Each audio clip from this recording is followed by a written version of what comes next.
Good morning, good morning, good morning, and it is hump day.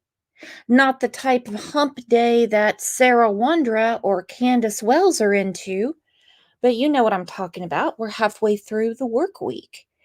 So it is also January 31st, 2024.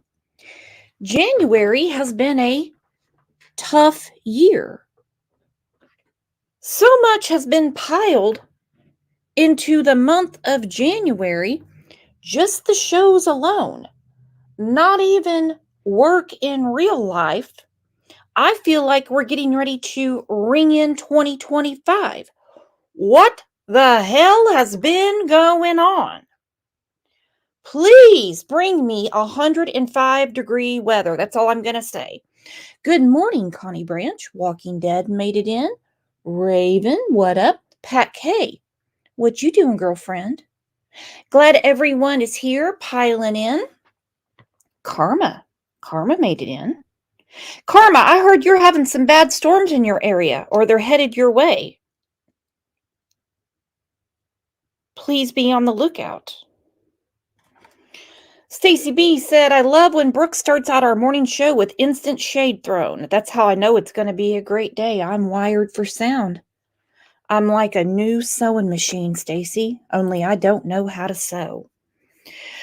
This case with Kansas City, the 3 deaths in the backyard, despite what Jennifer Coffindaffer says, and we are going to talk about that today, don't worry. I don't want to give up any surprises. Actually, you know what? I'm just going to put the poll out. Verbal. Who do you think will win our Idiot of the Week this week? She was the grand prize winner for 2023. 2023. We have heard that Jordan has been banned from the funerals. He's extremely depressed. Neighbors are speaking out. David's brothers and the families have just had it. I mean, they've just had it. Before I get to all of that, we do have some new names in here. Yes, we do. So glad you all are here. So let's give a big CLL warm welcome to our new friends that are piling in. We do have memberships, and we have a very, very important members live for Friday. So I understand people have a lot of stuff going on. You can always catch it on the replay. But if you are not a member, please consider being one. Let's say howdy to our new friends.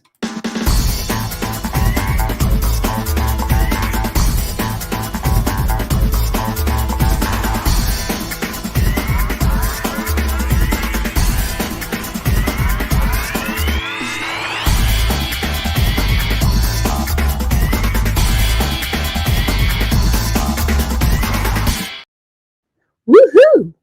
I see Mary Beth's birthday is tomorrow, so you better be here tomorrow because you know we're going to all want to sing to you. Man, oh man, this case is crazy. I mean, it's just crazy. Again, so glad you guys are here. I know there's a lot of stuff that goes on the YouTube streets that might be a little more entertaining than my crusty ass, but here we are all together as friends. Speaking of friends, our good friend animal lover KK drew a picture of OJ. Is that not the cutest thing? Because OJ likes to look out the window at birds. And I love this abstract art. I just love it. I need to get it. It's on the email, but I need to size it up and send it to somebody with a better printer. I just adore it. How about a round of applause for KK?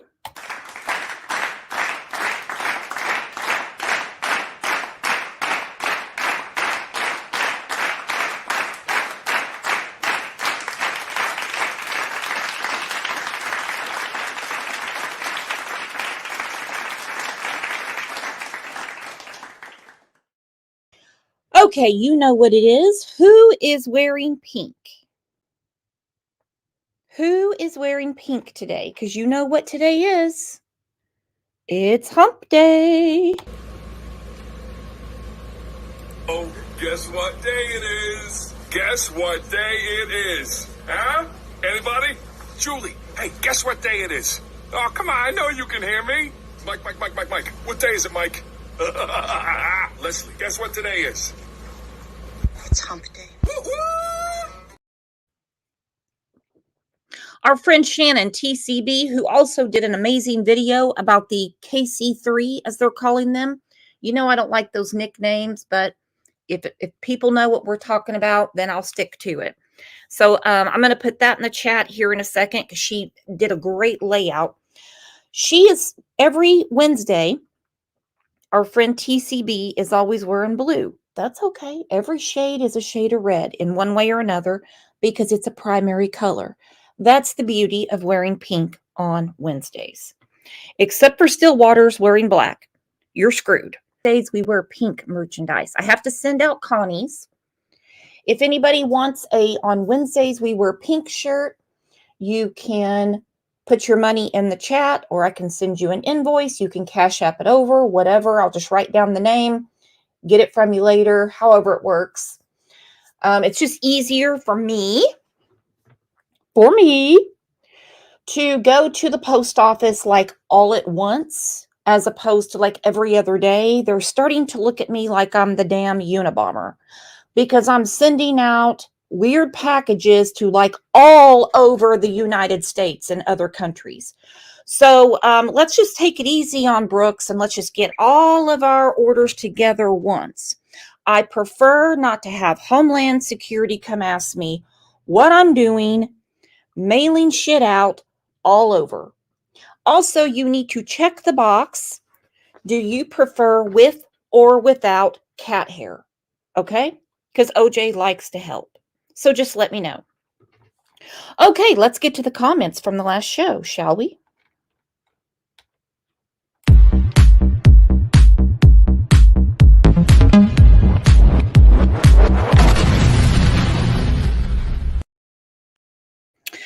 Okay. Our friend Powder Puff said, "Oh my God, when you said you start playing your own live streams to company to make them leave, that was epic." Yes, I have done that in the past. Told you I have kind of a phobia when people stay too long. So if anybody has guests that don't want to leave, turn on one of my shows and just say, "Oh my gosh, this is my friend Brooks. She's a YouTube creator. You're going to love her shows." Even your in-laws will move out. Okay? Mark my words. Camille said if their phones were in the house, Jordan would have heard them all ringing off, in addition to not responding to any of his own calls and texts. Funny thing about Jordan, obviously somebody was passing something around the night that the three died in the backyard. It is now being said that he slept it off for 2 days. We're going to talk about that. Crazy Crystal said, "Where did it say the guy on the back porch was sitting up and covered up with snow? How did I miss that?" This information came from David's brother, and we're going to go through the clip today. Yes, we are.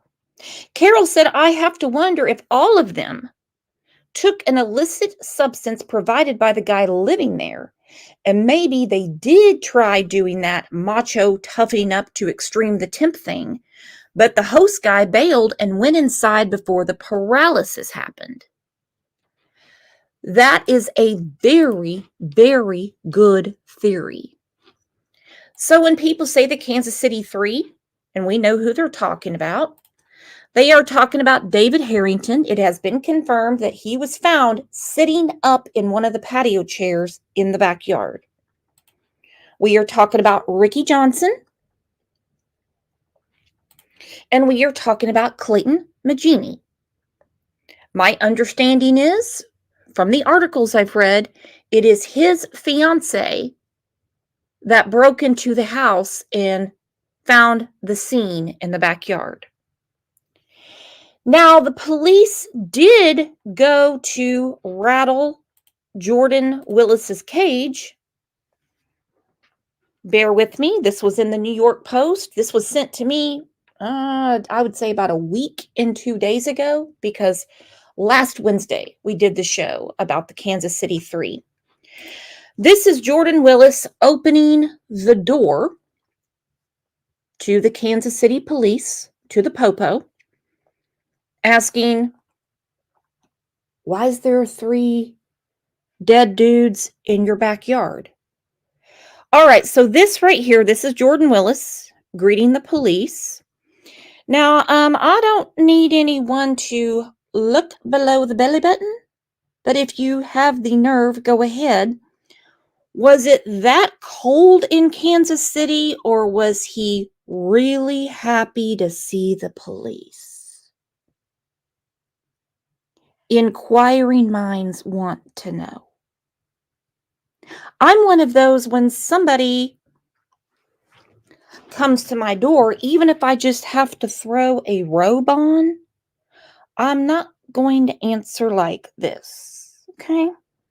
Not that I have the equipment downstairs that would appear like this. What did Roseanne used to say? Is that a toothbrush in your pocket, or are you happy to see me? Yes. All caught on body cam. You better believe it. Yikes, is what I said. Now, as we know, David, Ricky, and Clayton, along with all of their friends, huge members of the Chiefs Kingdom, just like JTB and me. JTB must be a proctologist or a urologist. She wants to know, did he wake up with wood? Well, the police woke him up with wood, is what it looks like to me. JTB, are you coming up for this show? If so, I will drop the link. So you know these 3 guys would have been over the moon for the Chiefs to be going back to the Super Bowl. Sandra D, welcome to our family. Glad you're here. Like I said, I'm seeing a lot of new names. That's a beautiful thing. Stick around. We're an easy bunch, and I think you're going to like us. Oh, CJ Evil, you're back. All right, so, again,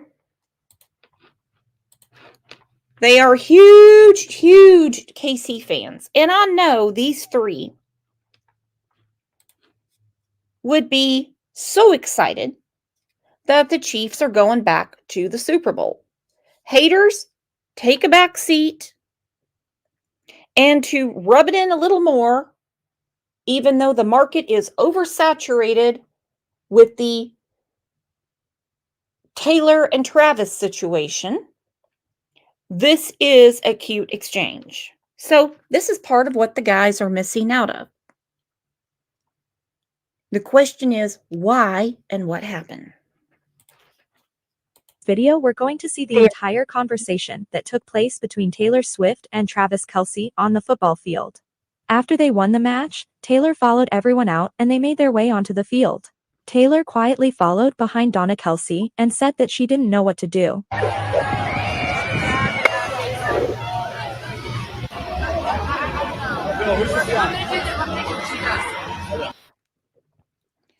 Old Taylor is fitting right into the family.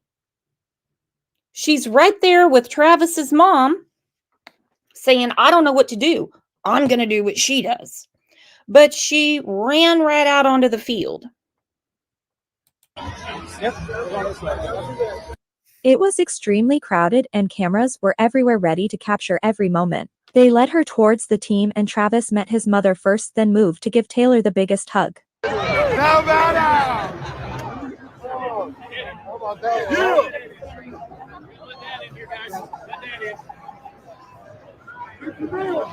Papa! What's up, big guy? What's up, sweetie? Where were you guys at? We were over there, all the way up there, over there. It was the best view ever. It was insane. I can't. She told him that she was incredibly proud of him and they couldn't stop kissing each other. The fans captured multiple angles of them cuddling against each other, and it couldn't be more sweet than this. Travis was beyond happy to see his girl on the field and did not want to let go. Later on they started to walk and Travis told everyone to back away. He asked where his brother was and she told him that he just following them behind. They turned around and started walking and looking for Jason with their arms around each other. As soon as they saw Jason, Taylor gave him space and he hugged his brother. Travis started to cry as Jason told him that he deserved that victory. Taylor stepped out of the frame so they could have their moment.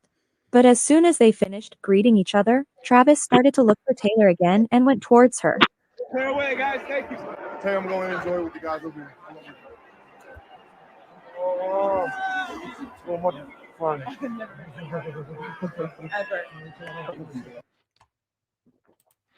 Are they going to get married? He said, I love you so much, it ain't even funny. And she says, forever. Let's ask JTB before we get to the case. Because like I said, the 3 possible victims, but we know the 3 that died, would be besides themselves that the Chiefs are going to the Super Bowl again. Only reason I'm bringing this up. Welcome, JTB. What is up? Hello. Good morning to everybody. You know, I can't see the chat, so hello to everybody. That's okay, girlfriend. So, yeah, a lot of people are hating on love. Now, if someone had given me a friendship bracelet, I probably would have thrown it back at him and been like, get a job. Yeah, but it's Travis. I mean, I would have happily accepted it. It's Travis. You know. Yep. I've been like, heck yeah. Heck yeah. Heck yeah. Okay, so you are local, as we spoke about last Wednesday. I am. About your address. What are they saying on your local news now about what happened at Jordan Willis's house? Well, you know, the police, of course, are still saying not much because they're not going to put their necks out there because they always want to keep their ducks in a row. Both of the Jordan Willis and Alex Lee, they both hired criminal attorneys. So, and both of the criminal attorneys, although the one, he's kind of questionable, the one Jordan has is questionable, but the other one, he's a good criminal attorney. Now, you mean that greasy dude that thinks he looks like Mickey Rourke? Yeah, I think he's kind of questionable, but the other criminal attorney for Mr. Lee, Alex Lee, isn't it Alex? Yeah. Yeah, he's good. He's a good criminal attorney here. He's a good. We have some reputable, representation. Do you, opinion only, foresee a criminal charge against Jordan or anyone else? I don't know. You've got 3 people that took something. I don't know if they did it willingly, but you would think that they're grown adults. I don't know. You know, it just looks suspicious. I said that last week. It all looks suspicious to me. He came to the door like this, and it's been reported that he slept for 2 days. Yeah, I'm thinking all of you took a little something. What would make allegedly? What would make you sleep for 2 days? Well, it certainly isn't what you had to drink. I'm going to say that, right? Now, I brought this up last week, and I'm going to go through it again. First, the combination of opioid use and cold temperatures may act in synergy to depress respiratory function, thereby increasing the risk of death by respiratory failure. Second, opioids may adversely impact users' ability to thermoregulate during periods of cold weather, again raising the risk of death. We have 3 grown men found deceased in his backyard. Right. David Harrington was found sitting upright in a patio chair, just feet from the door that was supposedly unlocked. Right. E. Johnson, found dead in the yard. Clayton, if the reports are right, he was the one laying on his right side with his right arm out, like he was trying to get through the grass, like he's, or the, whatever, trying to pull himself. Somebody took something. Very interesting. One of the mothers was on good old News Nation.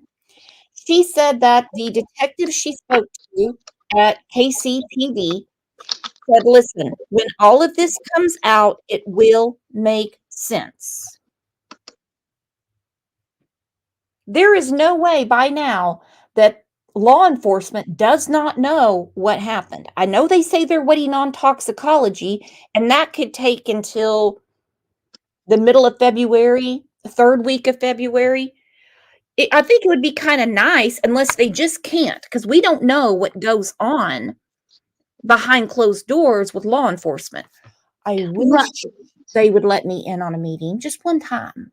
Absolutely. Even my brother, who is law enforcement here, even he can't tell me anything. And I mean that sincerely. I could not ask him and him go, yeah, okay, here's the skinny on what's going on. And not that I would put him in that situation, but he can't even tell me what would be going on, because they have to keep everything, as quiet as possible. But it just, and I know they share things between departments because he's in a suburb of Kansas City, and he works very closely with the Kansas City department because he is SWAT and things like that. But it probably will make sense, and we'll probably kick ourselves and go, yeah, we should have thought about that. And we probably have thought about it, and we've probably put it out there. I just, I think we've said it over and over. We think they took something. We think they all took something. But Willis went in the house and stayed in the house, and the other 3 were probably hot, went outside to cool off or to smoke, and stayed out there. Well, and he slept it off for 2 days. And they probably just didn't and couldn't make it back in. Uh-oh. What? We have robot JTB. No way I could sleep for 2 days, even after surgery. I need my sandwiches. I need my cookies. I need my Diet Dr. Pepper. I need coffee. Coffee. I need my coffee. I drank a whole pot today. I'm jittery. I can't do a whole pot, but I need like my liquid IV. What's that? The powder you put in your water? Mm-hmm. Yeah, I need that. That's what I'm talking about. That is what I'm talking about. Yeah, how do you sleep for 2 days and not piss the bed? Exactly. You have to get up and go to the bathroom, right? Yeah. None of this makes sense. And you've got phones ringing in the house. And according to family members who were messaging him on Facebook, you can tell when someone has seen it because the little boop comes down. Was he just laying in bed, still getting over whatever he took? He had to. Even I don't have one of those fancy iPhones. I've got a Samsung, but even mine will tell you when it's been read. Mm-hmm. Tiffany said, and was the damn dogs there or not, Jordan? No, the dogs were with Jordan's father. Why? That I don't know. he had his dad doggy sitting. He had grandpa babysitting the babies, which I don't understand at all. No. Just And because they were going bar hopping to watch the Chiefs and Chargers game doesn't mean you need somebody watch the puppies. Now, he did move the next weekend, and I'm still trying to find out, and maybe Jules of All Trade has found out by now. I just got caught up on her videos. Was this move pre-planned, or he just got the hell out of Dodge when all this happened? I don't know. what I understood was, from what I'm hearing here locally, was that all the attention was too much and he had to move. And that makes more sense. Now, let me ask opinion only. Just Me has a really good theory on this. Maybe the dogs were with Jordan's father because people shoot off fireworks after Chiefs wins, and maybe the puppies don't like the fireworks. That could be. We do celebrate quite exuberantly when we win. They go off for quite a while, and it is very loud. That could be. I live maybe, I would say maybe 9-10 minutes from the stadium, and you can hear them very, very clearly at my house. Okay, I have a question for the chat. Our friend Bunny said the dad likes the dogs as he is in beginning Alzheimer's as support. Where Okay. did you read that? I mean, anything I can get my hands on, I've been reading. Yeah. And so far, there's a big question mark as to why the dogs were picked up that day and taken to the dad's house, which would be out of the Kansas City limits. So that I had not read. And somebody that's in the beginning stages of Alzheimer's does not need to be driving. They need to have Jordan bring the dogs to them. So I'm very curious about that. Yeah, I hadn't heard that at all. Mama Kay says, and so happy Mama Kay is back. Sorry, but prelim toxicology are back for at least one. They must be scrubbing for chemical compounds. That's what I am wondering. Okay, thank you, Pammy K. She said she heard the same thing on News Nation. All right, cool. So I think we've answered that for the most part. Okay, great. What our friends at Evil Exist had to say, because Jordan Willis has been banned from all the friends' funerals. I don't think he would have shown up anyway, because the families are saying he knows exactly what happened that day. Yeah. Whether he had to sleep it off for 2 days or what, he survived and has the hard-on at the door to prove it. Yeah, I'm glad I don't have my contacts in, Brooks. That was just too much for me this morning. I had to ask in chat. I said, "Oh my God, Who the hell is building a tent and opens the door?" I mean, close your coat or something." The heck? Well, obviously, the whatever they ingested, if that's the case, doesn't affect one thing on their body.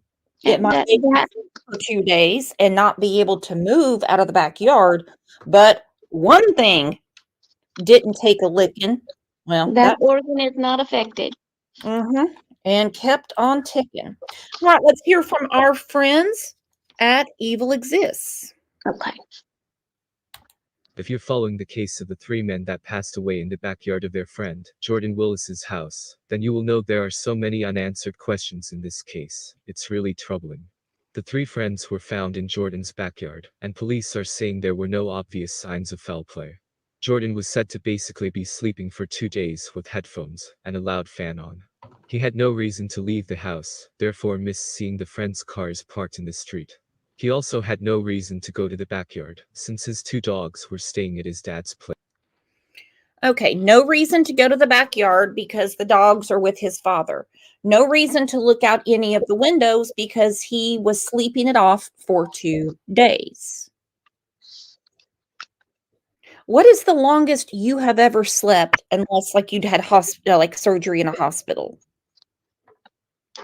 Well, even when I have like a migraine, I'm not sleeping more than just a couple, 3 hours. Uh-huh. Or overnight, you don't sleep more than most people. Normal people sleep what, 8 to 10 hours. I'm not normal. I can't sleep more than 4 at a time, and that's just me. But most people, what, normally 8 hours. You still have to get up, go to the bathroom. I'm one of those people. I'm looking out the bathroom window. I'm seeing what's going on outside. Squirrels running by. I'm looking. I got Ring cameras around everything. So I'm like, oh, there's a neighborhood cat. I'm checking everything out. BC, I put the comment on the screen, said, sounds like they did some H/Fent, and he was the only one to survive.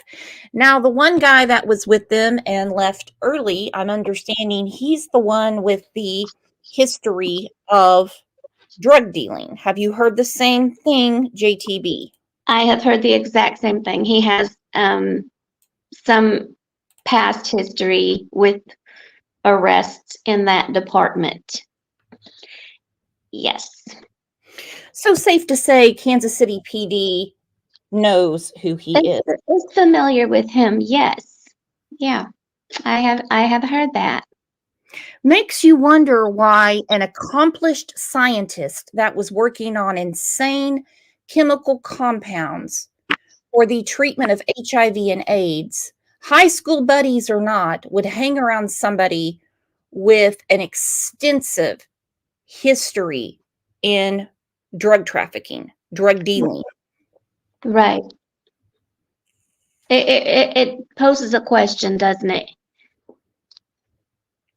Yeah. The thing that I was thinking of was there's so much being laced with, I don't know if you can say it on your channel, with the F word these days. We just say Fent. Makes you wonder if Jordan hosting the party didn't have a tolerance to what was going on and the other 3 didn't. That could very well be. That could very well be. Because I think a lot of them said that a lot of the families, from what I have picked up locally here and the things that they've said on interviews and stuff, a lot of them have said that the families have said they're not into that kind of thing. Well, a lot of our families, don't know what we do. Mine does, because I'm an open book. I like my drink. I'll flat out say it. I don't do anything else, but I like my drink. But a lot of our families don't know what we do. But you would think if they were kind of stuff, have some kind of inkling. Yeah, recreational drug use is not something that you put in your Christmas card. And these are grown men. So I totally understand, and I feel horrible for the families saying no, they would never do anything like that. But hell, even when our kids are living under our roof at the age of 4, 5, 6, 7, all the way to when they graduate, how many parents have said, my kid doesn't do that. My kid never, ever. And then next thing you know, you find out they do and did. So anytime I hear adult parents talk about adult children, it goes in one ear and out the other because I'm like, no, no, you don't know. No, you don't. Place. Just seems all too convenient and fishy in my opinion. The victim's family are definitely not convinced the men died of hypothermia, and believe there is more to this. One even mentioned that maybe the men saw something they shouldn't have at the house, and therefore had to be eliminated. Well, we now hear from Jordan. He has spoken out against the rumors that are swirling around online.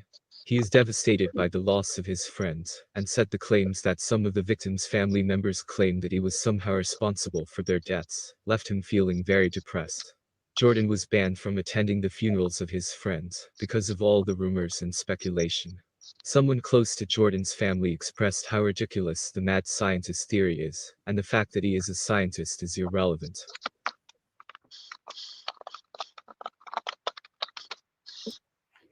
Is him being a scientist irrelevant? And I don't want to get it twisted. I don't want to say because they participate in recreational drug use, they deserve to die at some such young ages. Not at all.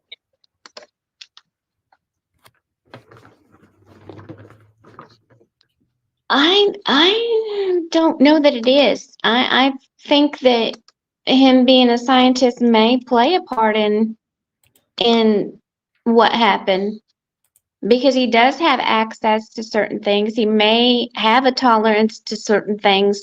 He may have built up a resistance to certain things.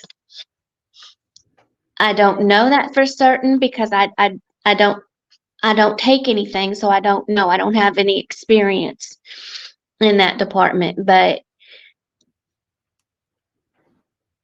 that would be my method. I mean, my way of thinking, Mhm. but that's just me. Oh no, 100%. I mean, I believe that the one man left standing, well, I'm going to say one man and a toddler in his pants left standing. Basically, everything he has going on is relevant because it leads to the victimology. How Um, did these three grown men who are smart enough to know how to use a door, break a window, run for help, just die in the backyard? exactly. All right, so let's put this to rest about the hypothermia. Against my better judgment, we're going to go through this News Nation clip from, you guessed it, Jennifer Coffindaffer. Oh, Anytime you hear something obvious, please put some symbol in the chat. When you hear something that is so obvious from the former FBI agent, light up the chat. I rolled my eyes to the point I had to take an Advil. oh man. Way to piss off the family saying, it's a combination of this and hypothermia. Isn't that what happens when you freeze to death? One of the cousins said they died first and they froze later. FBI agent and News Nation Law and Justice contributor Jennifer Coffindaffer. Jennifer, always great to have you here. Are you surprised that these families of these victims are completely in the dark? There's been all sorts of weird, sometimes contradictory information coming out from Jordan Willis and his lawyer, who have spoken briefly and sporadically. Why are these families not being told anything by Kansas City police?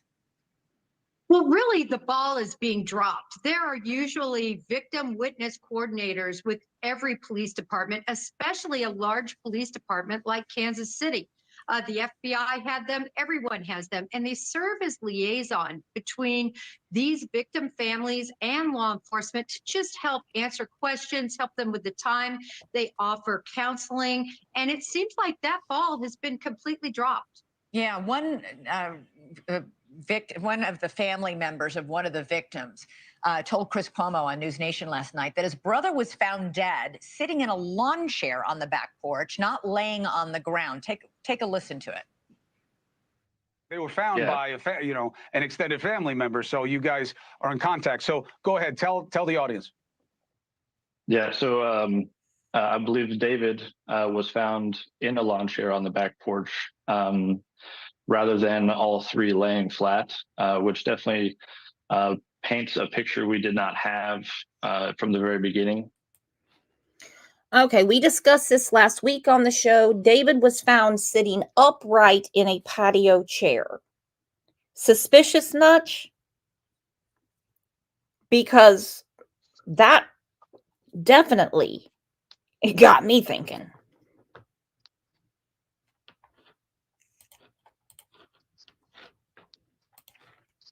Makes no sense. Jennifer, what does it tell you if one of the victims was in fact sitting in a lawn chair? And again, I cannot understand how Jordan Willis for 2 days never looked out his back window into his yard to see these bodies. Well, Elizabeth, you and the rest of the nation can't believe that he didn't see something. But beyond that, it tells. I'm actually going to play devil's advocate here. This is a big house. Him not looking out the windows didn't really make me suspicious. I don't know why. That's just me. And if he had nowhere to go, didn't plan on leaving the house because he works from home, then would he look out the front windows? I don't know. I'm not sure where his workspace or his bedroom is because he was asleep for 2 days. Again, I would definitely notice strange cars outside of my house. Me that they took a substance they were comfortable with taking, and it was something that hit them very quickly and led them to unconsciousness, and then they ended up dying either from that drug or from hypothermia. And there it is. Something that they weren't scared to take, to put it in a nutshell, and they died either from that drug, hypothermia, or a combination of each. Now, some of the family members have been speaking out, and they're pissed about this. They're like, stop with the hypothermia shit. They didn't die on Donner's Path. They weren't climbing the Rocky Mountains. They died in his backyard. How many hours would it take for them to actually freeze to death sitting in the backyard? At 33 degrees, and it dropped down to 29. We're not talking about the weekend when they have basically the ice bowl. How long would that take? I don't know. I'm not a doctor or a weatherman.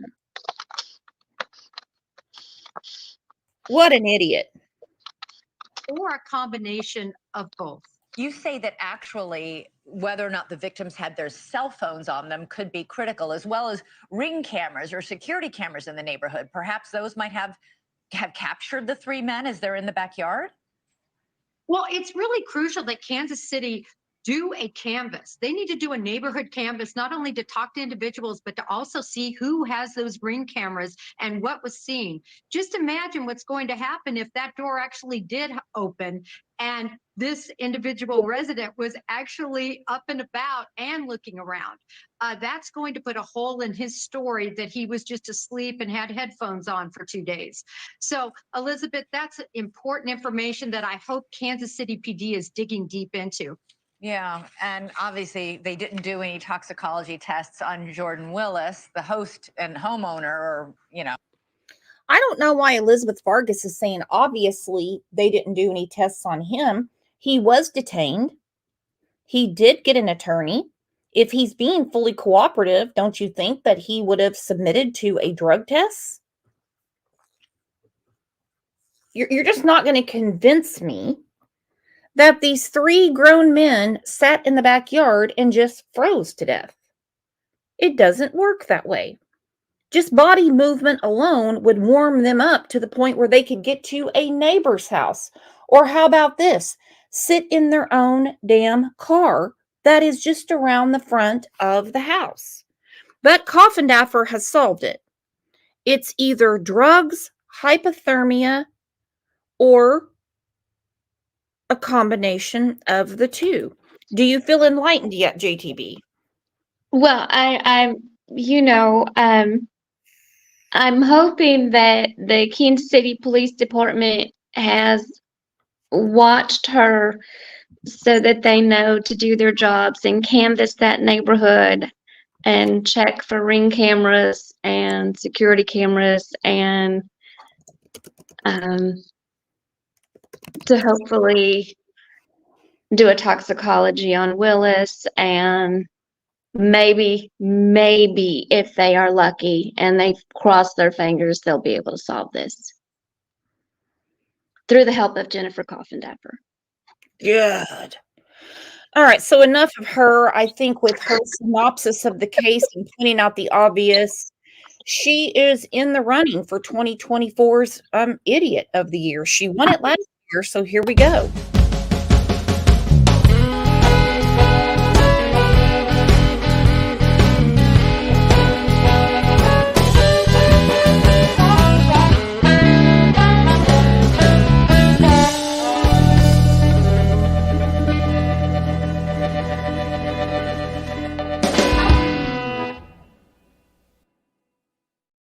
Oh, Bonafide. She said, I need to get off chat. This is a hard hit for me. Oh, honey, I'm sorry. I didn't mean to upset you. I'm sorry. A lot of these cases hit close to home for different reasons. So always take care of yourself. Always, always, always. And let's watch the capital letters and let's disguise our words as much as we can, because the last couple of shows, YouTube keeps turning off comments. And I don't know why, except for the way they're rating the chat. And I'm like, but that's how we get down. Yeah. Quit censoring my thoughts, freakos. So, although we know there are 3 men deceased, there are so many questions about Jordan Willis. So many. This is him in all his glory. We spoke about that. We know he's a scientist. And apparently has a tripod. Yeah, he can serve 3 donuts at a nude beach and hold 2 cups of coffee. God have mercy. I'm giving him credit. I said 3 donuts. You were kind. You were kind. Yeah. You were kind. But who is he really? 3 weeks since 3 men were found dead in the backyard of a friend's home in Kansas City, days after going over there to watch a Kansas City Chiefs game. And tonight we're learning more about that friend who's at the center of the controversy, Jordan Willis, whose home they were visiting. News Nation obtaining this video of the night the bodies were found, 2 days after the friends went over there. You can see Willis in cuffs on the porch of the house. A neighbor shot the video on his cell phone. We now know Willis was uncuffed and allowed to go back inside. And police are not treating this as a homicide as of now. They're still saying no signs of foul play, which is infuriating family members of the victims. Jordan Willis is 38 years old, a respected HIV scientist and researcher in the Kansas City area who works with the International AIDS Vaccine Initiative, Neutralizing Antibody Center, originally a Virginia native who received a PhD in chemical and physical biology from Vanderbilt in 2014. He also received an award in 2022 for his significant contributions to HIV vaccine development. After college, he spent close to 10 years in Nashville and San Diego doing his graduate and postdoctoral work before returning to Kansas City, where he reignited his friendship with the 3 men he knew from high school. And now people who know him are coming to his defense. A friend slamming speculation that Willis had anything to do with the deaths of his 3 friends, 37-year-old David Harrington, 38-year-old Ricky Johnson, and 36-year-old Clayton McGinney. Quote, he didn't get to say goodbye or go to their funerals due to the circumstances of these wild speculations and accusations. Maybe it's just me, but there is a private door that families use quite a bit. You know, they don't want to walk, down the middle. And as long as he didn't bring, Captain Howdy with him, nobody's really going to recognize him. He's a smart dude. He still could have paid his respects. What do you think, JTB? I think he very well could have. I understand the family's point of view, though, until things are figured out. But he could have privately gone once the families were gone. The funeral home could have allowed at some point, if he wanted, to pay his respects. I think that would have been okay. But obviously, the families did not want him there. They did not, because they said he knows exactly what happened. He can end this right now. And do not be shocked. KCPD is still saying no foul play. Well, the most recent update, no foul play. Obviously, they weren't stabbed. There's no pew-pew marks. There may never be an arrest. Again, one of the family members spoke out on good old Booze Nation and said that the detective said, listen, when you get the whole story, it is going to make sense. So they do know more. But for those that are screaming, arrest him now, arrest him now, arrest him now, that's just not how things are done. There may never be an arrest. Now, they have done the autopsies. So if there was some sort of violation to their bodies, that would be known. That would be known by now. But again, who is Jordan? No one seems to be willing to wait for the results of the toxicology reports or wait for any other facts from the police department from a case that is still under investigation. Willis's family further took to his defense, his father issuing a statement claiming he would never in a million years do anything. These were all good friends of his. They were all people he went to school with. He took them to a football game the day before for the Chiefs. Willis's attorney, John Paserno, even saying he'd made plans with the men for a future date, claiming he'd bought tickets for all of them to go to the next Chiefs game. He didn't want any harm to come to them. There was no ill will. News Nation correspondent Alex Capriello joins us now. He's been knocking on doors and speaking to neighbors in that area. Alex, thanks for joining us. Appreciate it. So what are people saying about him? Yeah, it really depends on who you ask, Dan. If you speak to the neighbors here, they'll tell you they just really don't know much about Jordan. From what I can tell, he really kept to himself, stayed in his house most of the time. A lot of dog walkers around here, for example. We know Jordan had 2 pit bulls, but he was never really seen walking his dog. So a lot of mystery about who this guy was. Now, speaking to both the family of the victims and also the friends that I've been able to connect with, they tell me that Jordan did hang around with these guys every once in a while, but he wasn't necessarily a part of the same crew of men that grew up together from high school and beyond. So a lot of speculation about what is involved.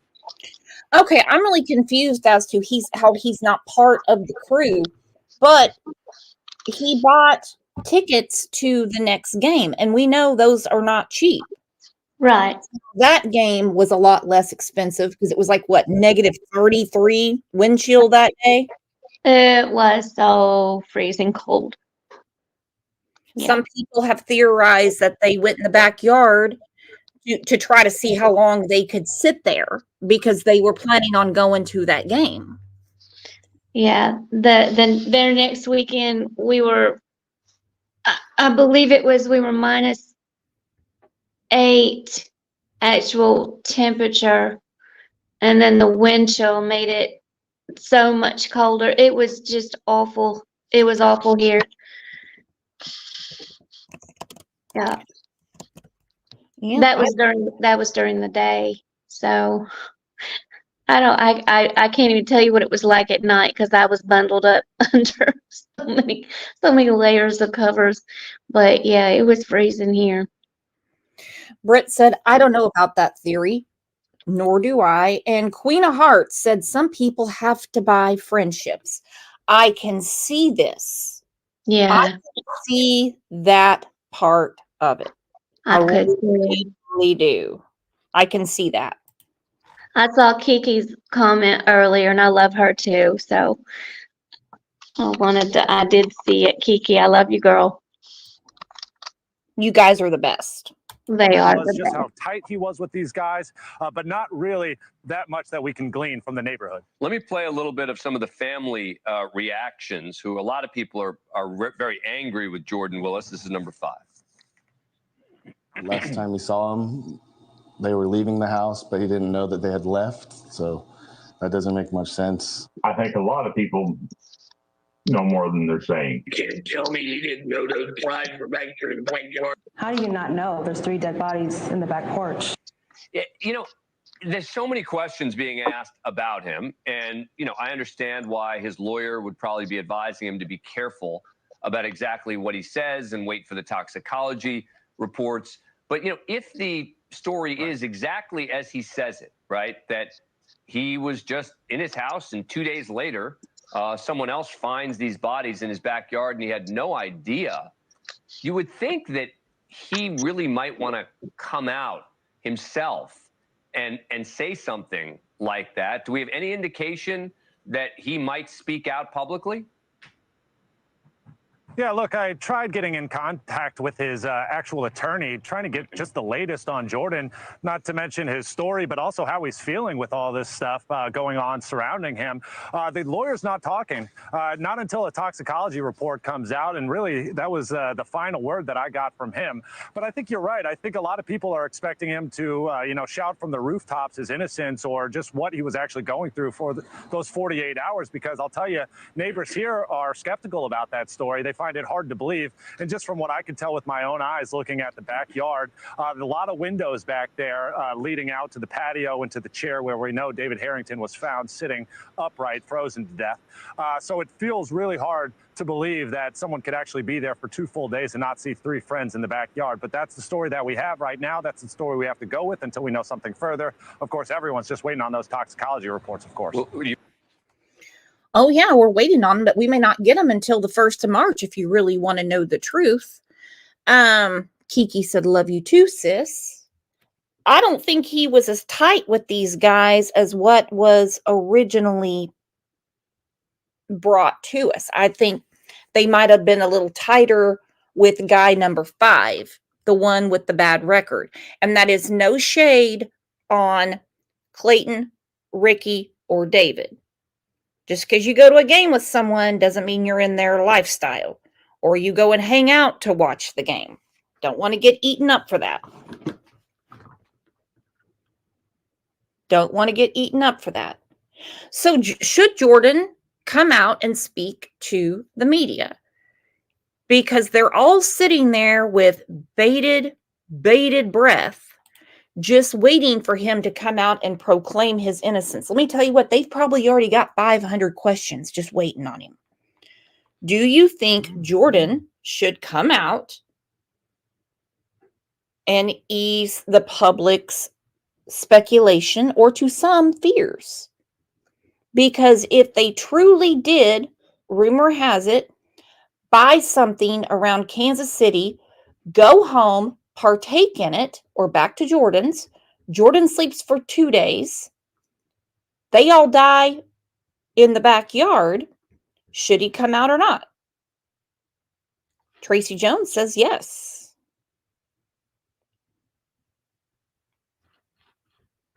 TCB Insure with says yes. Jules is playing Mario Brothers. Look at all those mushrooms. Are you Mario or Luigi? Kelly says absolutely. And it's going to come out in a few weeks regardless. But a pathologist did speak out, and this is a channel that I just love. It is called Black and White Sports. I am going to, why am I not subscribed? I don't know why YouTube does that. I will put the channel link in here. This guy's super cool, and he's talking about how a pathologist has spoke out about what he believes, without treating them, without viewing the bodies, what he thinks happened. And it's very interesting. You're tuning into Black and White Sports on YouTube. The no-holds-barred truth on sports. The main event starts. All right, black and white sports supporters, we're going to talk about the very strange situation involving the tragic deaths of the three individuals that simply went to their friend's house for a Kansas City Chiefs watch party. We've all gotten together for NFL watch parties at friends' houses. Very normal, very common during football season, and it's also common during... It is very common. And not this weekend, but the next, it's going to be even more common because people are going to get together for Super Bowl Sunday, and there's going to be a lot of Monday morning call-ins. JTB, you are muted. You have been to a lot of football parties. Now, I am a nerd, okay? I'm a nerd. I'm the one that Ogre would scream at. Nerd! If people are passing something around, my dumb ass wouldn't even know what it is and wouldn't even think to take it. So do you think they might have been familiar with doing something recreational after, to celebrate a win? I'm not saying that you partake in these things. It's the only thing that makes sense to me. That would be the only thing that would make sense to me too. Now, I'm with you. I would be like, no, I'm good. I'm good. Because I wouldn't know what to do with it or how to take it or anything else. I'd be over here sipping my moonshine or my little seltzer or whatever. I'd be okay. I would be the one that showed up with a 6-pack of Coors Light. Yeah, exactly. Our girl Tiffany said Alex was probably the dealer, and that's why he dipped right out after the game. Serve and dip. No telling what they ingested. That Tiff's probably right. Tiff is probably right. I'm right with you on that one though. I think they were passing something or took something and everybody partook and Alex dipped. Alex just was like, okay, here you go. I'm gone. Exactly. There you go. I served you up. I'm going home. Wrestling pay-per-views and UFC pay-per-views, you get together, have a few brews. The victims, and I'm using the term victim. I don't know if you want to use the term victim or not, but she just come out and said she believed he was murdered.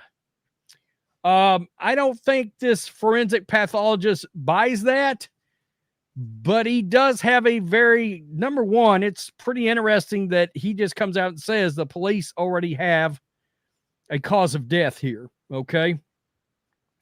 But then there's another thing, and we've brought up the word fentanyl, and I think we might be headed down that path or something like that. K2, some kind of situation involving something like that.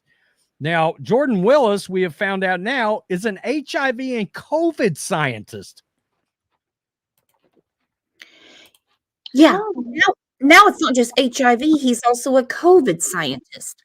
Christine, Madam Secretary, picked up on quite the 6 degrees of separation. His name is Alex, and he claimed they were just sitting around watching Jeopardy. Now, what kind of a drug dealer is going to say, let's watch Jeopardy? Yeah, I had heard that they were watching Jeopardy. I was like, is that even on locally? What time was that on?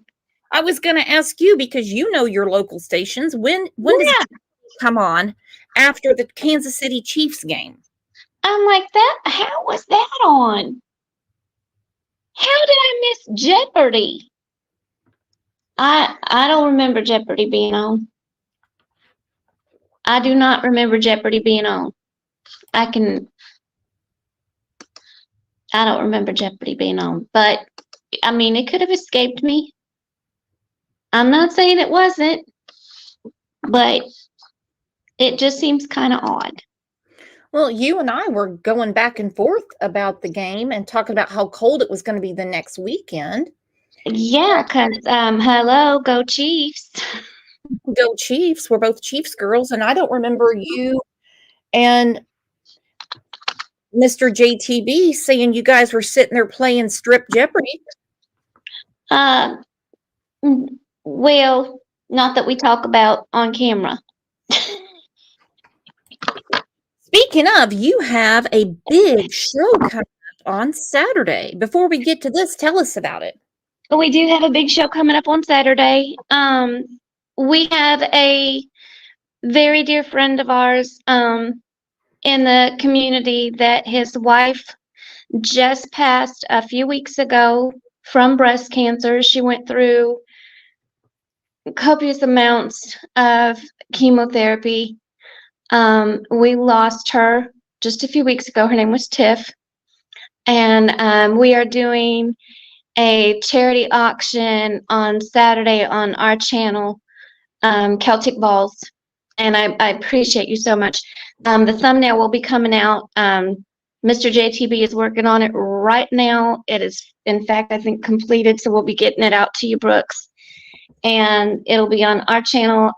And there'll be more than snakes. There'll be reptiles. There'll be shirts, swag packs, credits for stores. So there'll be all kinds of stuff, but we're trying to raise money to help him pay the medical bills, funeral costs, things like that. All the money goes directly to Stan to help with those kind of expenses that he's having to cover for his wife.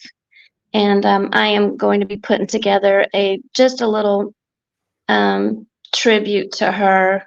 So I know I'm going to cry through the whole thing. I'm not one that shows a lot of emotion and cries, except when it comes to like Monkey and Summer and stuff. But I'm probably going to be a hot mess. I'm probably going to be crying on camera. So you guys are going to have to bear with me. But that is going to be this Saturday, February 3rd on Celtic Balls channel. So I appreciate you letting me plug it. And I love you guys so much. 100%. I put your channel in there. And even if you can't buy anything, don't want to buy anything, credit cards tapped out from Christmas, the support. Yeah, just being in the channel. Just being. Yeah. Being there, because there's not anyone, unless you're, not anyone that cancer hasn't affected some way. And if it hasn't, it will someday. So there's the shameless plug from Celtic Balls. Thank you. I mean, this guy's very smart and probably made good money. So I don't know what the motive would be. Again, he had already purchased tickets for him and his friends to go to another Chiefs game. Now, if you're wanting to do something sinister, that's a great alibi. Make it look like, hey, look, I was taking them to a game. But we don't know that anything sinister happened here either. So let's go over to Fox News. Forensic pathologist Dr. Michael Baden delivered his assessment Monday on the deaths of 3 Kansas City Chiefs fans discovered in their friend Jordan Willis's frigid backyard. Quote, "It may be that all 4 of them took something that made them pass out. Willis passed out indoors and slept it off. They passed out in the cold weather and snow, and within an hour, the body temperature would go down from 98 degrees to 80 degrees. Okay. Now, I am no doctor. I am no scientist. The only time I have experimented with science is the 6th grade science fair. I tested different types of mascara. That's right. I got a participation ribbon and I showed it to everyone. Anyhow, the pathologist said it may be that all 4 of them took something that made them pass out. They had to have passed out in that backyard. Nobody is legless, if you know what I mean. They know how to get back in the house. Willis passed out indoors and slept it off. They passed out in the cold weather and snow, and with it, but now it did not snow till the next day. So forget the snow. And within an hour, the body temperature would go from 98 degrees to 80, and the heart rhythm goes sorry. And the person dies of cardiac arrest because of hypothermia. All right. Well, Coffin Daffer tried to say that, but she's like, it could be drugs, it could be hypothermia, or it could be a combination of both. Well, we got that part. Right. I am hooked on this theory. I really am. That's why I said don't be surprised if there is never an arrest, because none of them are under the age of 18. Every one of them were healthy, well-developed human men and could have found a way out of the cold. That to me does not take away from the criminal responsibility from whoever served it up to them and whoever hosted it. And I will die on that hill. And the heart rhythm goes awry. Now, this is interesting. He tells you what would have killed him if that happened. And the person dies of cardiac arrest because of hypothermia. Interesting. So he told Steve Ducey that the toxicology test results will provide more information on whether drugs were consumed and at what level. This may have just been a recreational level and they didn't die from a drug overdose. However, Baden said most simultaneous deaths are caused by carbon monoxide poisoning, but only indoors. The outdoor deaths, he continues, point to drugs having been the likeliest cause. Quote, they may not have known what was in the material they were taking and they got confused. They passed out. One passes out indoors and sleeps it off. All the others are outside and die of the cold. Quote, I'm sure the police already know. They were at the scene. They got the information from the scene. What was used? I'm sure this Willis person is talking and cooperating with them and telling him what he knows. The police are looking for whoever supplied the drug. And when they find out, they'll release the information. They know the cause of death. They know what the toxicology is by now. So he's saying that the police already have an idea of what's going on. He said they actually just know. That's interesting. Meanwhile, a source close to Jordan's family, it goes on to talk about what I did a video on the other day, depressed, devastated by loss. They were all friends. The three friends were discovered outside of Willis's home after a January 7th watch party.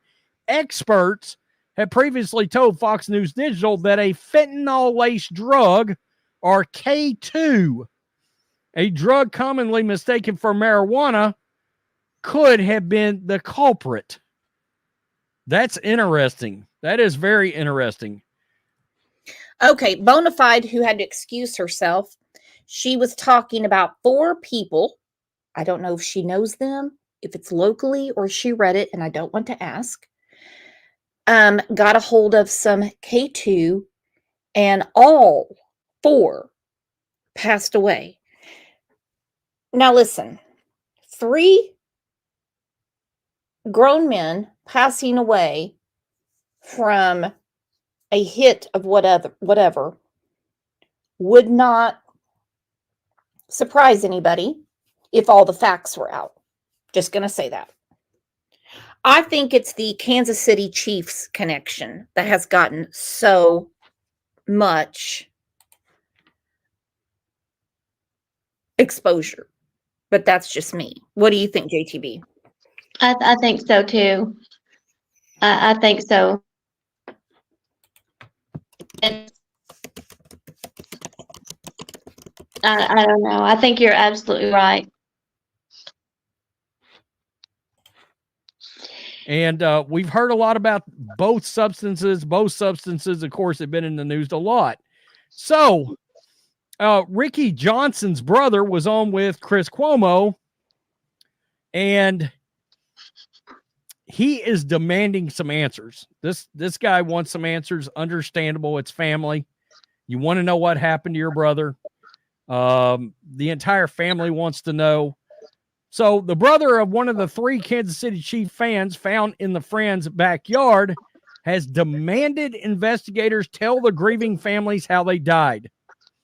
So if they did die of, they took something, blah, blah, blah, they were outside and they freeze to death, they would have died of cardiac arrest caused by hypothermia, right? The drug caused them to pass out. So are they not telling them anything like that? Hey, if they were outside, they got hypothermia, which led to cardiac arrest. That's interesting. David Harrington, 37, Ricky Johnson, 38, and Clayton McGinney, 36, were found dead in Jordan Willis's backyard in Kansas City, Missouri, nearly 3 weeks ago. The police have still not made any arrests, and medical examiners have yet to reveal the cause of death. Let's go through some comments. Jakey5 said if he died of cardiac arrest, their families would have been told by now because autopsies have already been done. So far, they were told undetermined. They're waiting on the tox report. Great point. Absolutely. Brooklyn said anyone questioning the overdose should watch the Dr. Phil about Fent. I saw it. Not to put out anyone's personal business, I will not say the name. If you know, you know. A former moderator of ours, she took a break for obvious reasons. Her daughter took a Tylenol from a girl she was working for and died 6 hours later. Toxicology came back Fent. And that was horrible. Yep. With toxicology reports expected to take up to 5 more weeks. What? But Johnson's brother, Jonathan Price, said he is making discoveries on his own, including the fact that one of the men was found on the back porch away from the others. The Kansas City Police Department said there is no evidence of foul play, but Price has demanded they explain what they think happened. Quote, I'm not saying there was or was not a crime, but if you immediately suspect no foul play, then you should have a story. You should have something to tell the families and for no one to hear anything that doesn't make any sense, he told Cuomo. Wow, that's crazy. It is crazy. And I want everyone to understand what I'm saying about the friend of ours that died from the Tylenol. It was not sealed. It was not off the shelf. She complained of a minor headache. A girl said, I have a Tylenol. She might have told her that it might, have a little something extra in it. I don't know. I'm not going to ask. The parents are in enough pain. And well, it definitely had more in it. So I'm not saying that our Tylenol supply is compromised. I did not mean to put that fear in anyone. It's the same every day with the lack of answers and inability to truly mourn without any cause. I want to be more involved. My mother, Ricky's father, want to be more involved, and we're not getting any answers from the investigation. Willis, 38, is a HIV researcher and protein scientist who lives and works in a home on Northwest 83rd Terrence, and that's Kansas City, Missouri. He doesn't live there now. He moved out. He is an accomplished scientist who researched into COVID and HIV and has been praised in the medical world. This is just getting wilder by the second. That is nuts. In interviews, he described his 2 pit bull mixes, Sadie and Daisy, as the light of his life. The men didn't return home or contact their families after the Chiefs-Chargers game on January 7th. Willis didn't contact anyone to say where they were or what had happened. For 2 days, the families of the victims say they visited Willis's home, called him, and sent him Facebook messages asking where they were. He did not respond. He did not. I'm not buying that he was passed out for 2 days unless he was checking his phone for his dad or something, because they said he could see them. They knew that the messages had been read. So that in itself is a problem. Carly with an eye, with an adorable haircut. I wish I could pull that haircut off. Said basically, don't take anything from anyone. Remember back in the 90s and early 2000s, they were like, ladies, if you go to the bar, make sure you watch them pour your drink and you don't take your hands off of it. Exactly. Carly with an eye said, this world is already hell. You got that right, because what's going on right now is the reason that God destroyed Sodom and Gomorrah. And there are people out there that excuse it. I'm going to get in trouble for that. I don't see why. Oh, you know I will. It's okay. I'm on a roll the month of January. Well, you know, Mr. JTB says that the reason he's married to me now is because I drugged him.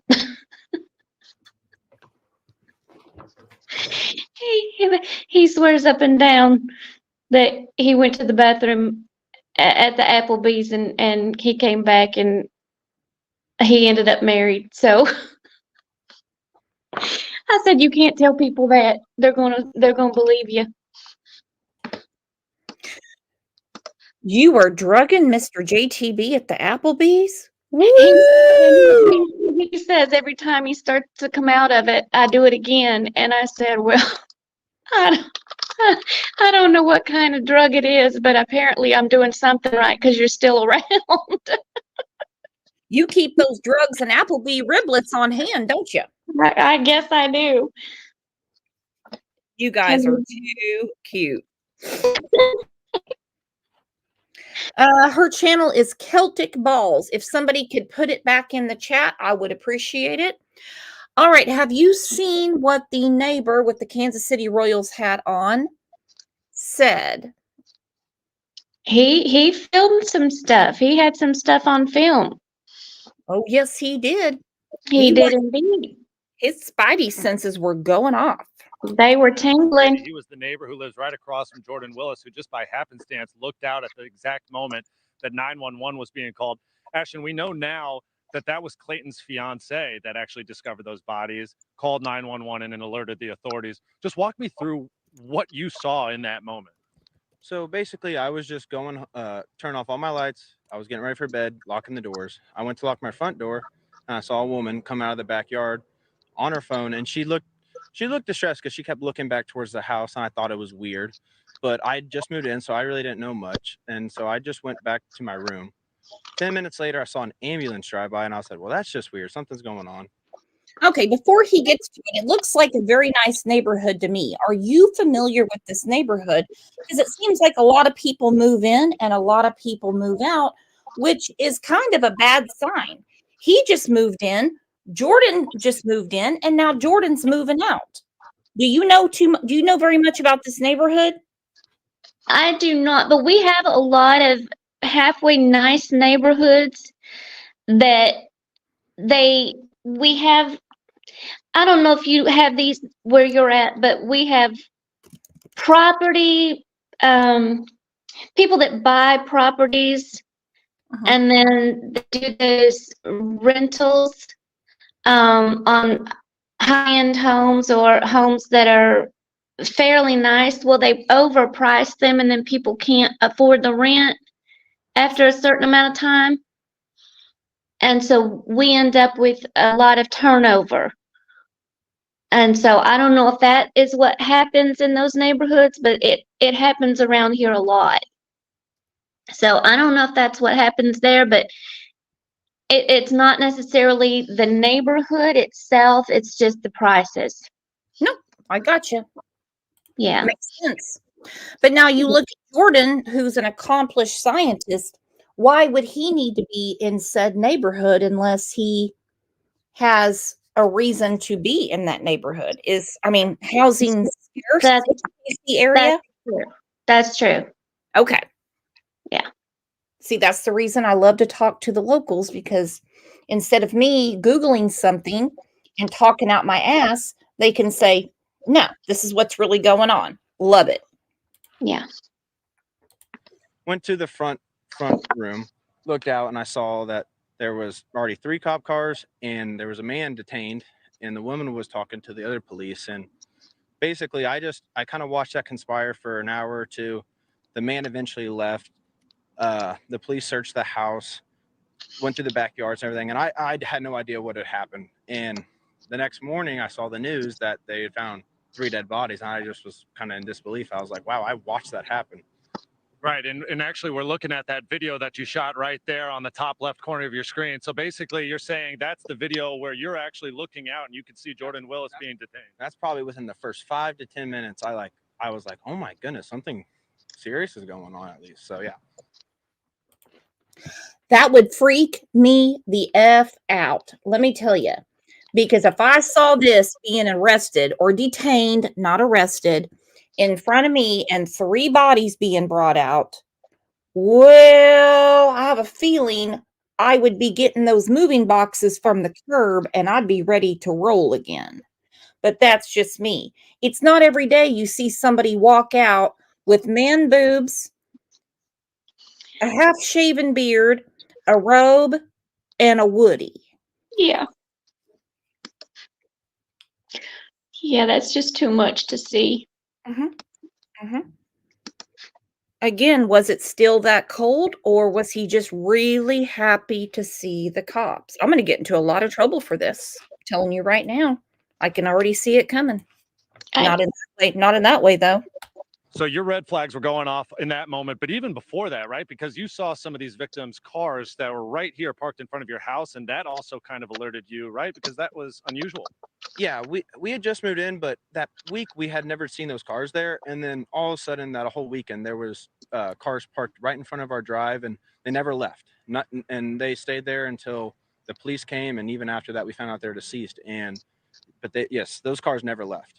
And obviously that was something that raised your suspicions at all. Tell me, I know you hadn't lived here for very long, right? But tell me at all about Jordan Willis, what you know about him. I mean, did you ever see him out and about? Was he friendly? Did he come by and talk to you ever? Honestly, I have never seen him out. I never saw him or talked to him, so I cannot speak for that. Honestly, I do not know. How about the fact that just something that is so strange, this case in general is bizarre and we don't have many answers. But the fact of the matter is 3 men were outside for 2 days on this backyard, one sitting up in a chair, 2 laying down on their backs, frozen to death. I mean, how do you wrap your mind around all that information? It's a lot, honestly. I imagine it has something to do with a bad drug or something, but it's strange that how long it occurred for people for something to notice like that. If it happened on a Sunday, that's a long time, and I feel like something should have been said, I would imagine.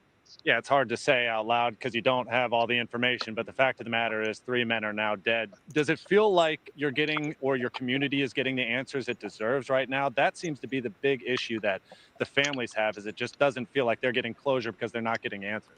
Yeah, I feel for the families and that they just want to know what really happened. And I feel like if we need to know, we need to know. I'm sure answers are going to come out, but I know a lot of people are wondering what happened around here. That's for sure. What is the talk of the town? How are people talking about it still? Because no doubt about it, the whole world is looking at this case and talking about it. So how do you and your friends talk about it, process it, work through this whole story? We just kind of sit down and talk about it. Sometimes we're just randomly, we'll be talking about like what could have really happened. Like how do your 3 buddies, just you not notice them for 2 days outside in the backyard? So it's really strange for me and all of our friends.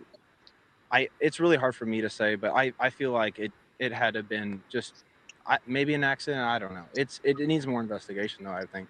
Ashton, hang Alex? tight. I think Ashley Banfield has a Yeah. question. Go ahead, Ashley. I do. I don't think he can hear me with an IFB, but if he can't, pass this question on. Can you ask Ashton if he Sure. saw the bodies coming out of the house? Because we learned tonight on Chris Cuomo that the father of one of the men knew that one of the men was died or frozen in a position in a lawn chair on the. Oh, dear goodness. Does she really need to know if they had to defrost him to bring him out to the ambulance? Oh my God. Beigefield, you're taking it to a new level here. Because look at Joe Dirt here. He doesn't know how to answer this. No, he doesn't. Little Joe Dirt doesn't know what to say. We understand he was frozen in a sitting up position. You seriously think that they carried out the whole chair? Okay, I can't. This is like a car wreck. I can't look away now. Sorry, guys. Back porch, and I wondered if he saw gurneys come out with 3 bodies, or if he saw something unusual in the position of the bodies that were brought out of the house. Sure. We want to know what you saw beyond those initial things that you've shared already, in specific about the bodies coming out of this house. Were you still awake at that time? Did you witness gurneys or medical examiners actually coming out with these bodies or taking them out? So I actually did not. After that, everyone kind of cleared out. So I didn't know what had happened. So I just went to bed. I thought it was just a misunderstanding or something between a wife and a husband, but that wasn't it at all. So I went to sleep, went to work the next day. And when I was at work, I got an email or a message from a friend, sending me the picture of the article about the dead people. And I was like, oh my goodness. So I honestly did not see an ambulance actually gurney anyone out or anything. What do you remember about the conditions during those days here in Kansas City? Obviously, these. Well, that was a real mood killer in the newsroom. They were hoping that he was going to go back through the iPhone and say, oh, yeah, that's right. This one was sitting on a patio chair on the gurney coming out. What a stupid, stupid thing to ask. And I hate to do this. I really do, because I hate to take the crown from someone so well deserving. But instead of Coffindaffer, with her synopsis of the case, I have to give Idiot of the Week to Beigefield. Sorry, I hate to do it.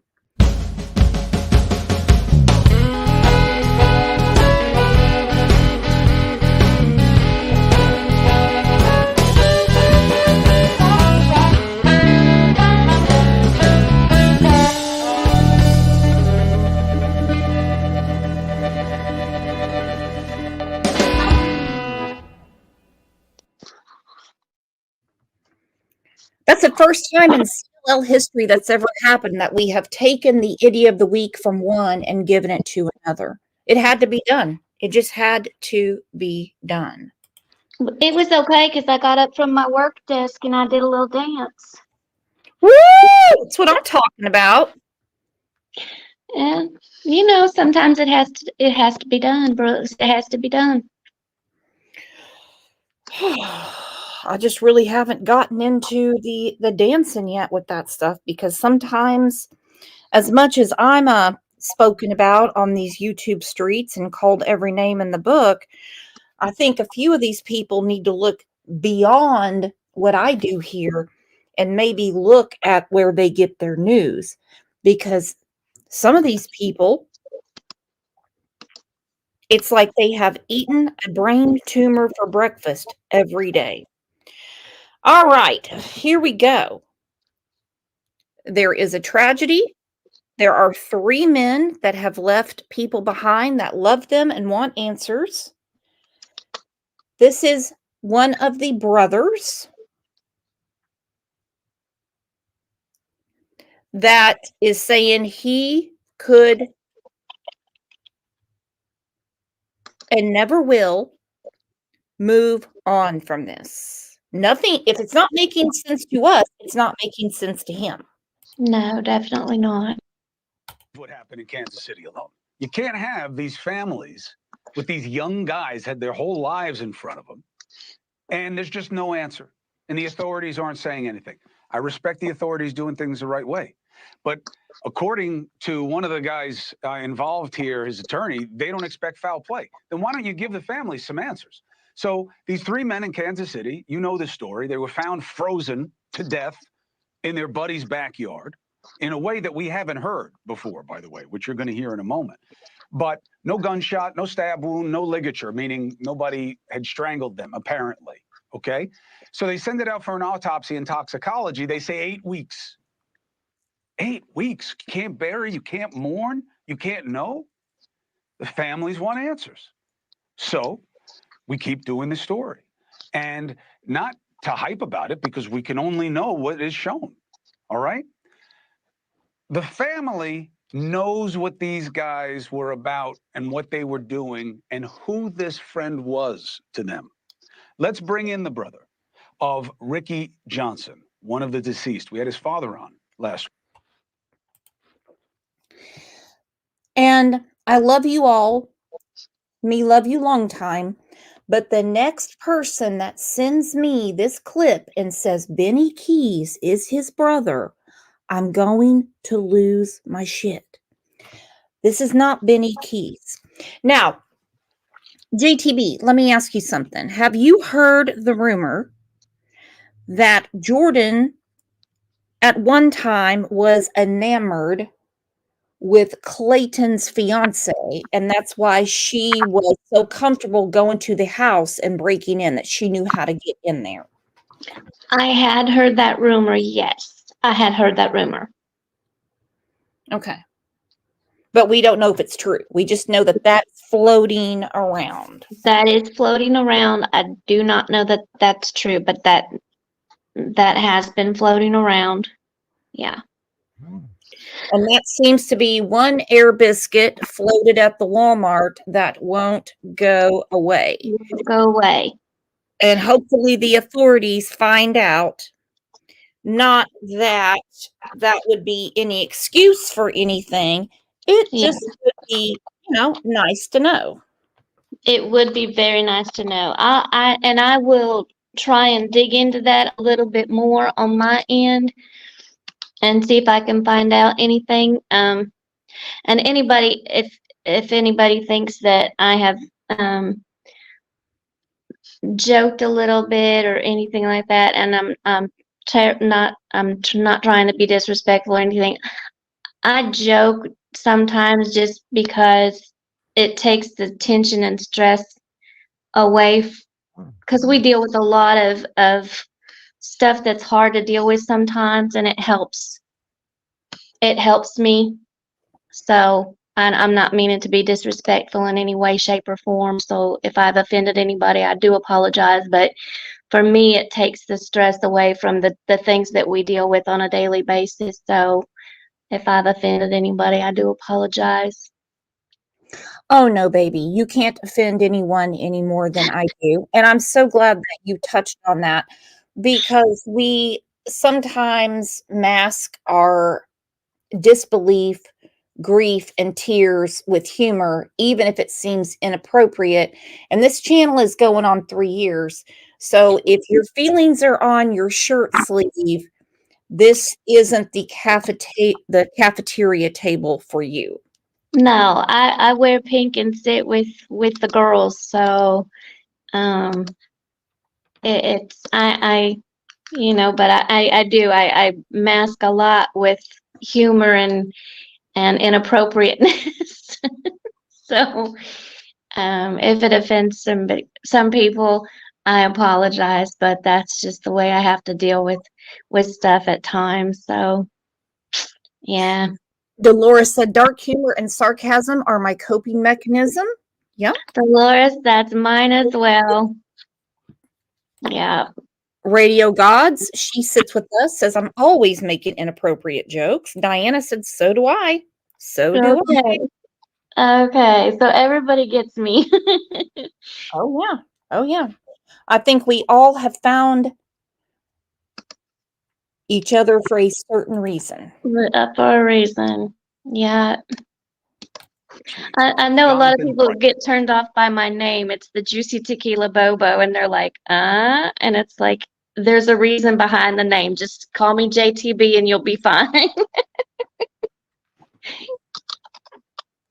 Is his name, and he joins us now. Jonathan, I'm sorry for your loss. Thank you, Chris. So how's the family holding up with the unknown? It's the same every day, with the lack of answers, the inability to really truly mourn without any form of cause. it's just very difficult. I don't think I'll ever move on until, I mean, really, I'll never move on, but especially not knowing what happened to my brother. That's, and I'm not one of these people that tries to speculate and stuff like that, but I just want, I want ideas out there. I want to be involved more. You know, my mother, Ricky's father, they want to be involved more, and we're just not getting answers from anybody, even the people that claim they're doing the investigation. So is it true that you guys have been trying to get the police to tell you what's happening and that they are not in communication with you? That's correct. Is there any reason, is there some protocol in Kansas City I'm not aware of where they're not allowed to interface with the families of victims of crimes? Because usually that's like the main interface. Yes, and you would think so. You know, especially with something like this. And I'm not saying there was or was not a crime, but if you immediately suspect no foul play, then you should have a story. You should have something to tell the families. And for no one to hear anything, that, you know, that doesn't make any sense. And I think that's one of the main reasons why this is getting so big. Well, and here's the thing. The autopsies are back. So if this was heart attack, respiratory failure on all three, or just one, or hypothermia, it would be done and over. They're waiting on the toxicology. It's not fitting together for a reason. As the detective said to one of the mothers, he said, this is all going to make sense when we're able to release it. Unfortunately, you can't trust family members in the age of social media with sensitive information. I understand that seems very unfair, but that's how it goes, because if they have to prosecute down the line, it taints the investigation. It taints the trial.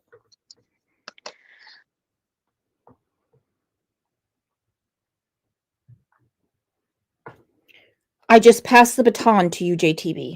Did you pass the baton? Okay. Well, I think if we look at, and this trial has not come about yet, but I'm going to touch on it briefly. The Brian Koberger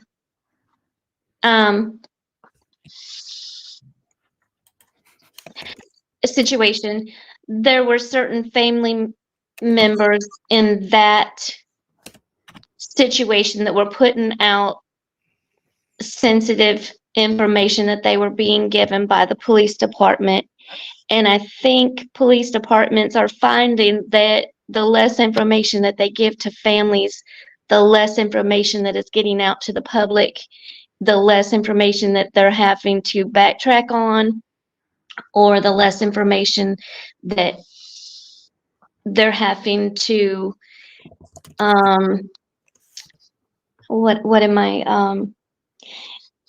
the less that they're having to try and work with at the trial, where they're having to either prove or disprove. You understand what I'm saying? They have more that's in their corner when they go to trial. So I think that they're doing better at playing their cards closer to their vest in this situation, and I'm okay with that. I'm okay with them coming out later with it. And I know that hurts the family, but I think it's going to be better in the long run. And I'm not saying that there's going to be a trial, but if there is, it'll be better. That's my point of view. And there may not be a prosecution in this case at all. It could be 4 or 5 buddies that decided to try something, and nobody was drugged, nobody was stuck with the needle. I mean, we know nobody was shot or strangled or stabbed. We know that. Exactly. Now, let me ask you, and this is kind of off topic, but sort of what, you know, our conversation.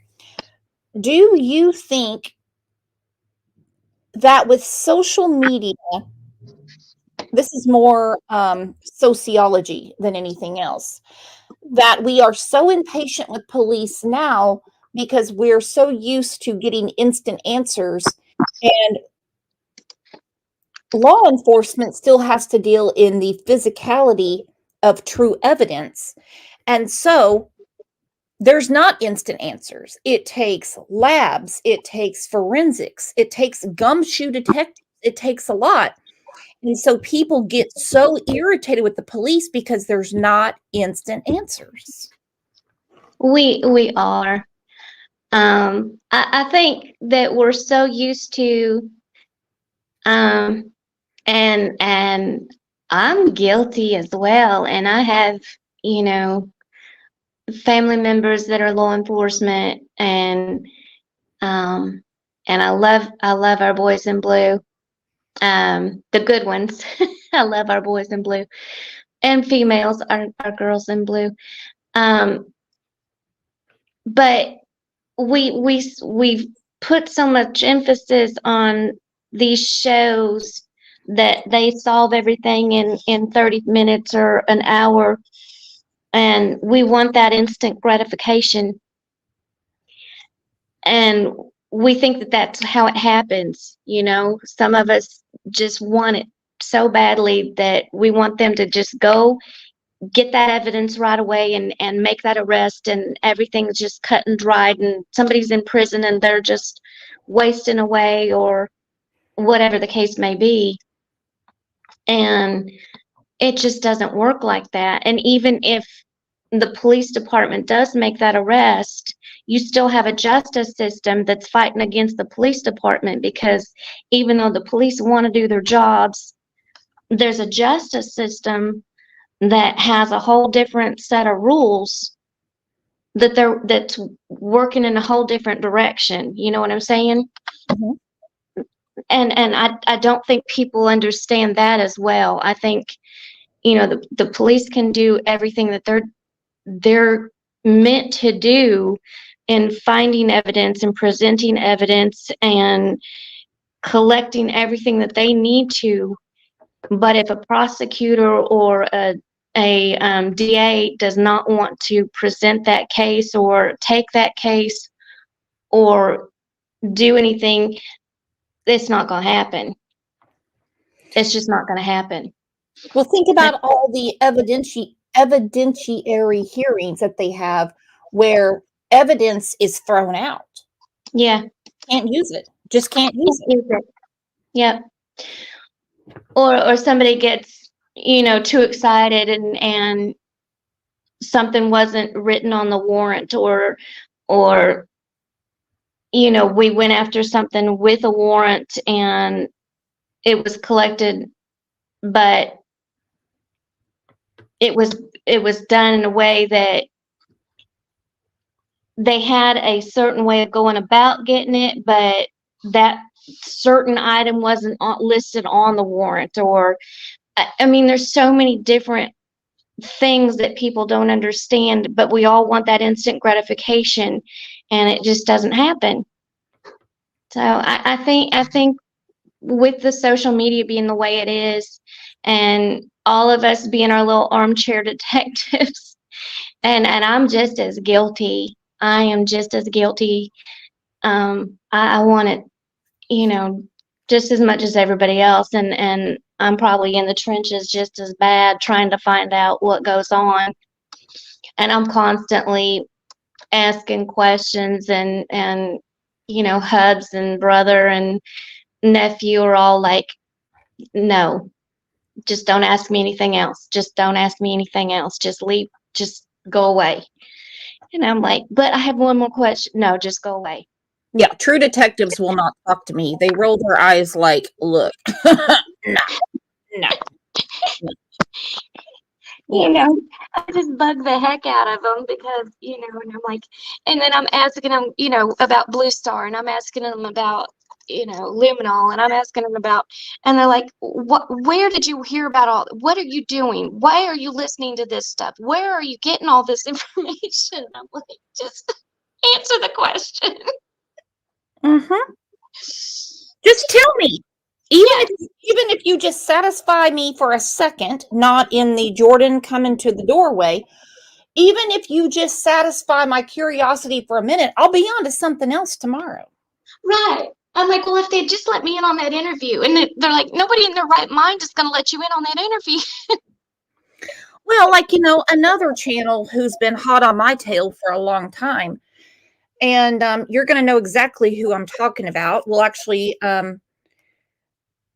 he'll know exactly who I'm talking about. She's like, well, they don't have that evidence, or they would have told us by now.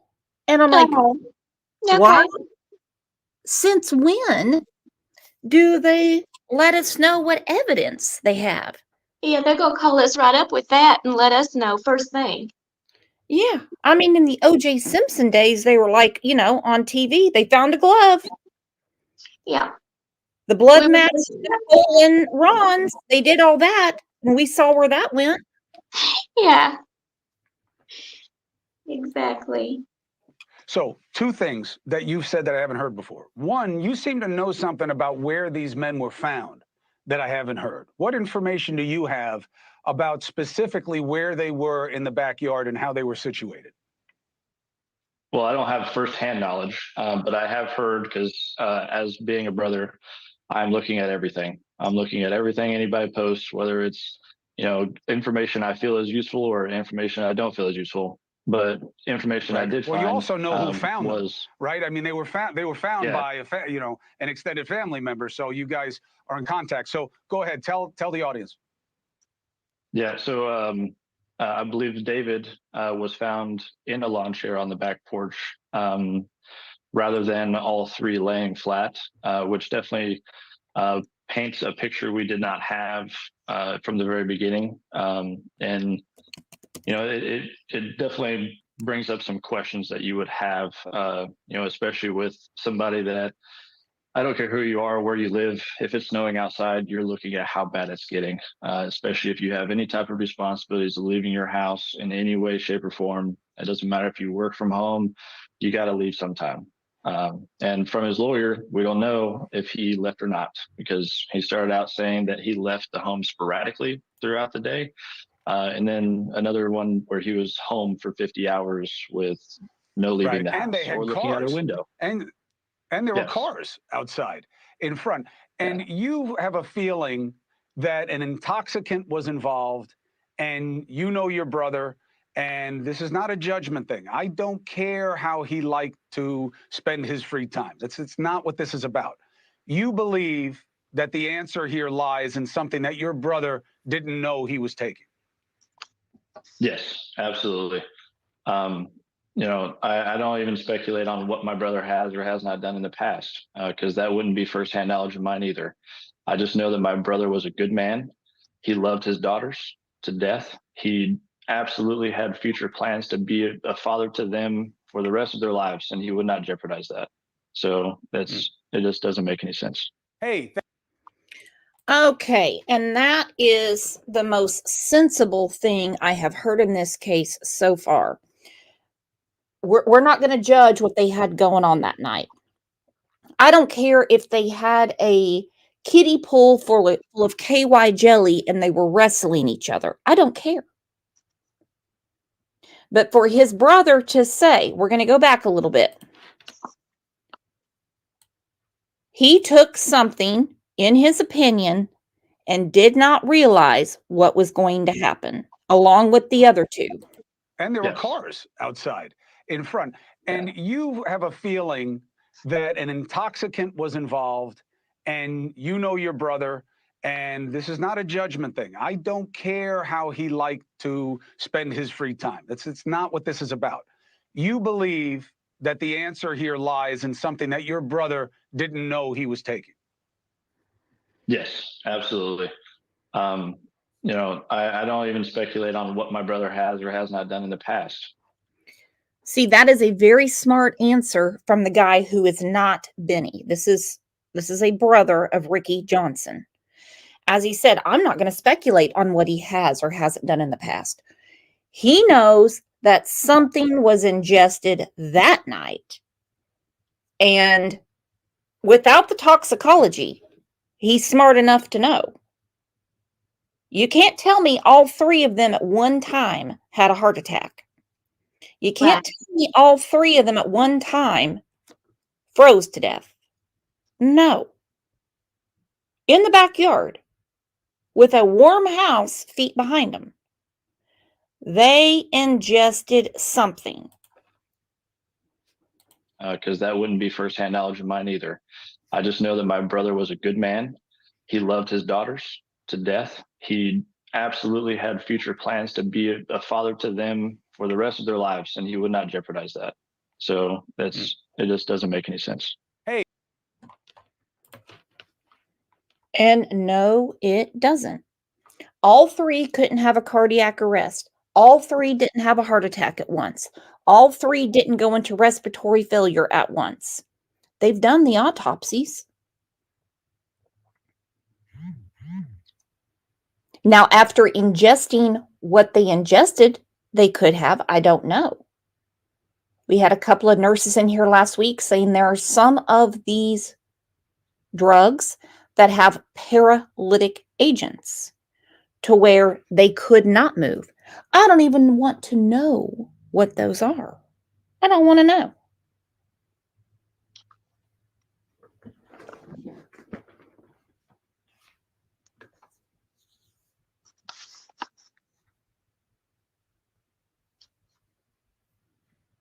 What do you think, JTB? I think his brother seems very sensible, like he's got a good head on his shoulders and he knows what he's talking about.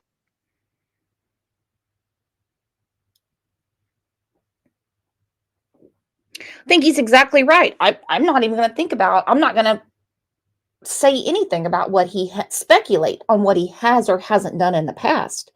But not all three of them could not have dropped dead in the backyard like that. I go back to the joint that could have been laced with something. We have ketamine, which is very popular right now. My understanding is it's a paralytic agent. We have the fent. That's the hot topic of the last couple of years. K2 people have brought up. My understanding is it hits people in different ways, so all three wouldn't have died. So, what I mean, I'm not the one to ask. I don't work for the DEA, and like I said, my science fair project was different types of mascara. I cannot help here.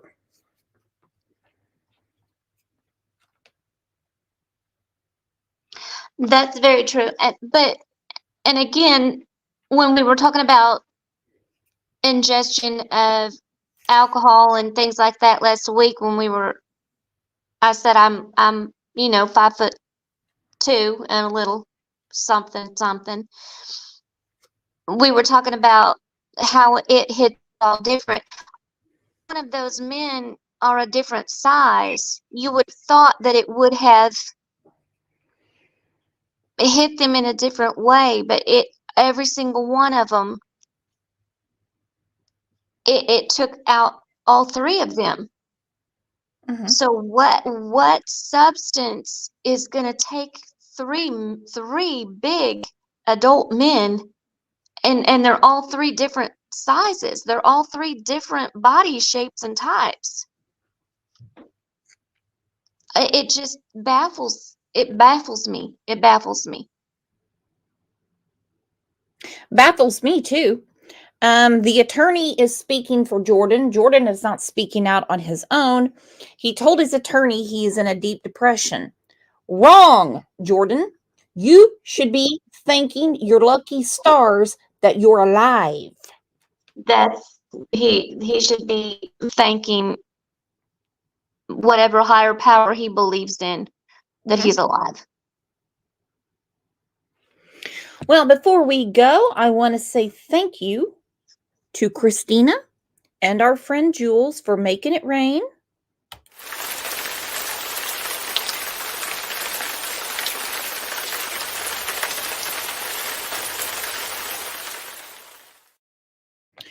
And I want to say thank you very much to all of you. And I'll tell you what, got to give credit where credit's due, because JTB, what an amazing co-hostess with the mostest. Don't forget to please subscribe to her channel, because it's going to be a great show on Saturday. If anybody could please well, actually, I can do it right now. I'm not doing anything. I'm just sitting here looking. because the more, the merrier. It's for Yeah. and whether you want to buy anything or you don't, or you just want to watch her husband sit there in a bikini, you do you, and just the more support, the better.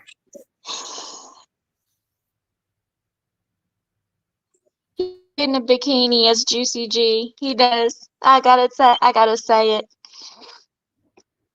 That's a whole nother thing. What we'll do for laughs, I'll tell you.